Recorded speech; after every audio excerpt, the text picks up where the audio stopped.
Bristol, St Nicholas Market. There's something hidden here that most people don't know about.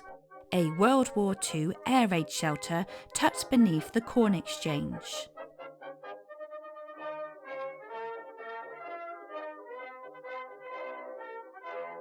During this episode, I'll take you inside, and we'll also meet the man who's brought this forgotten part of Bristol back to life.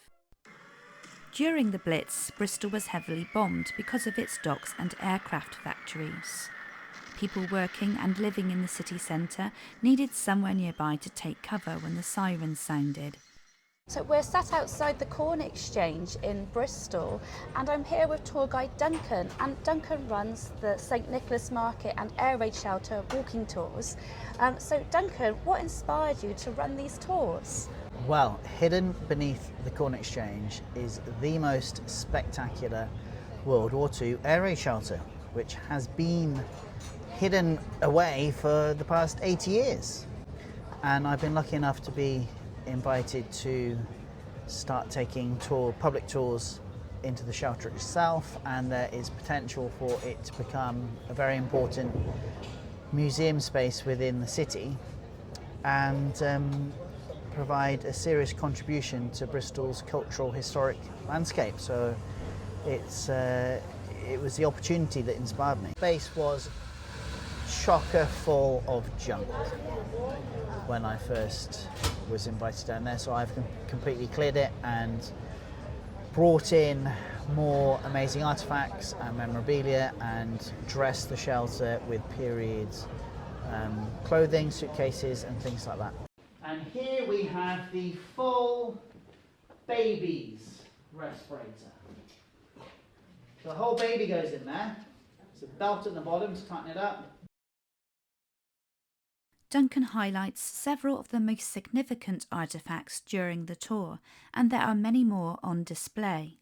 The tour gives a glimpse into what life was like during those raids.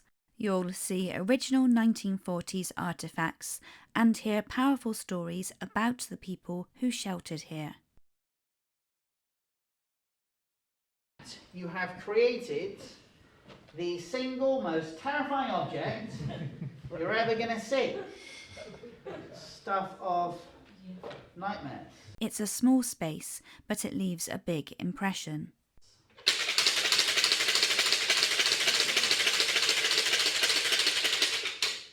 I'm with Louise from Southwest Sundays. Hi. What did you think of the tour, Louise? Oh, it was just so interesting. It was much more than I even expected it to be. My grandparents and my mother were in the war in Bristol, like Abbottsley, which is very close. And I've heard lots of stories about the war from them, but this really brings it alive and how it must have been to come down here. My goodness. And not knowing how the war was going to turn out as well. When they were down here, they didn't have a clue how everything was going to turn out. It was just really fascinating what they went through. Yeah. I really enjoyed it. Can you share a brief history of the place? Well, trading has been taking place in this part of Bristol for over 1,000 years. The Corn Exchange has been here since 1743 and was the centre for commerce in Bristol. We're in the heart of the financial district. Since then, St Nicholas Market has begun using the building, and we have the widest selection of Bristol's independent traders. And yeah, we're in the heart of the medieval old town. The air raid shelter was constructed sometime in the late 1930s. No one knows exactly when, but was complete by 1940. And we have original posters still stuck to the walls down there, dating from the beginning of World War II. What are some lesser known facts or myths about this place? Well, arguably a myth is Margaret, our friendly ghost, who joins most tours as part of our group photograph. In terms of the building itself, very few people realise that the Corn Exchange was a major music venue during the 1960s, with everyone apart from the Beatles playing indoors. So we've had the Rolling Stones, Pink Floyd, Led Zeppelin, The Who, many more, playing where the market traders are trading right now. And what's the joke about the where the stage was? Where the Rolling Stones, amongst many other aging rockers, once performed, today you will find the Bristol Rock and Fossil Shop, which I'm sure Mick Jagger, having just celebrated his 80th birthday, would raise a wry smile in the knowledge of. And yes, if you visit Rock and Fossils, Johnny, the owner, will happily point out various chips near the pillar, which have been made by famous guitars being smashed against them, mostly by The Who, I think. But yeah, the rich rock and roll past is an aspect of the Corn Exchange's history which few people are aware of. Yeah, you couldn't make that up. How else has this place changed over time? Well, originally this was the heart of the Saxon settlement, the very first settlement of Bristol. Since then, it became the financial district and was, in many ways, the centre of the British Empire. What's known as the triangular trade between England, Africa and America. The point in that triangle for the United Kingdom for many years was Bristol, and the trading was being governed by the building behind me. And then as the empire collapsed, basically, corn trading became the main commerce in the Corn Exchange. As that moved out, the rock and roll moved in, and then from the 1980s it has become wonderful St Nicholas Market. If you're after a piece of Bristol to brighten your home, head to thebristolshop.co.uk. It's an online marketplace supporting local artists, and UK delivery is free. Gert Lush. What's your favourite part about guiding tours here? I enjoy the public interaction, basically. I'm a show-off and I like being centre of attention. I really enjoy telling stories and creating a narrative arc in the tour as a whole and weaving those stories together. It's a privilege to do as a job. And what are the most common questions tourists ask you? Where are the loos, probably? Yeah, wasn't expecting that. Yeah. Do you have a memorable or funny story from the tours that you've led? The most memorable story linked to this tour has to be our famous River of Rats that crossed Bristol Bridge the night that the old town was destroyed. However, the legend tells of the rats fleeing the city before a single bomb dropped. They knew, or as I joke, maybe it was Ratdar. But famously, there are many accounts of people witnessing the rats fleeing the city before the bombs arrived. Have you met anyone who knew someone, I guess, I have. who saw that? Yeah, I've had a lady whose aunt told the same story, and a lady whose uncle worked in one of the breweries, George's Brewery. And many accounts come from the brewery workers. Whether that means that they'd had a little bit too much to drink, I don't know. I've also interviewed someone whose uncle fell off their bike cycling away from the docks that evening, and he fell off his bike because there were so many rats running along the same street that he couldn't even stay up. River of Rats crossed Bristol Bridge the night the old town was destroyed. What's the most emotional or powerful reaction that you've had when giving the tour?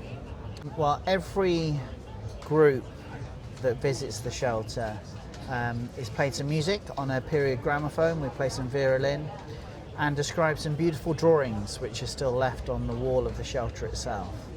And quite often, as that music's playing and the drawings are being observed, I see people welling up and imagining what it would have been like to have been down there with the bombs falling on the streets above. And have you showed anyone around that had a previous connection to the air raid shelter? Quite often on a tour, someone has family with wartime links to the city.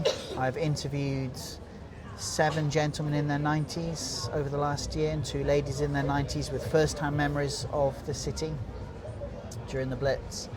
One lady told of her auntie running along Bridge Street which is now part of Castle Park. Again, the night that the old town was destroyed, and she ran along Bridge Street in her 90, trying to seek shelter beneath St Nicholas Church, which was full, so she ended up sheltering under the law courts that evening. But yeah, I've spoken to many people with family stories and first-hand memories of life in Bristol during World War II. Now, why do you think it's important to record those stories and share them with future generations?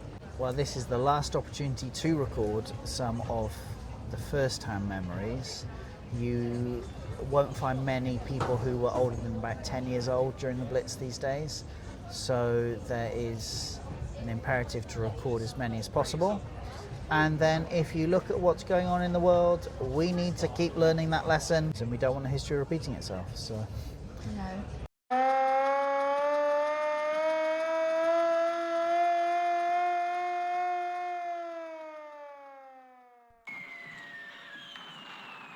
I'm here with Martin, and Martin has his own YouTube channel called Martin Pope Filmmaker. And Martin, what did you make out of the tour today? It was really good. It was something I've never done before, and it was just fascinating to think of all this is underground and what the people would have to go through. You sort of get a bit of a feel of what it must have been like, because it's extremely stuffy down here, and to just imagine what people just sat in here and listened to bombs going off all around them. It's incredible, but there's so much artefacts that have been brought in from various places to recreate the atmosphere, what it must have been like. Really good. Duncan is creating a scale model of the area in Bristol that was most heavily destroyed during the Blitz. It is hoped that this will be cast in bronze and will be available to view in Castle Park, the site where these buildings once stood. I'm here with Paul from West Country Wanderings. Paul has his own YouTube channel. Paul, what did you think of the tour today? Absolutely fantastic. I really didn't know what to expect before I came here today. So I did a little bit of filming before we had the tour properly, had a look around St Nicholas markets and everything. But I was just blown away with the whole thing. The detail that he went into, it really put you in the place of what it must have been like for Bristol citizens in the Second World War, with the horrors of it, all the bombs falling down, and the detail with it was amazing about, and that model of Castle Park and everything. All of it's amazing. Yeah, if you live in the area or can come to Bristol, please check it out. It's fantastic. To book a tour, visit www.st-nixtours.com. Thanks for watching. I've made lots of short films about Bristol, from chatting with punks to exploring the city's best known and strangest spots, alongside taking you back in time through my grandpa's old cine camera footage. There's lots more to come, so make sure to subscribe and turn on the bell notification button if you want to catch the next episode. Until next time, happy exploring!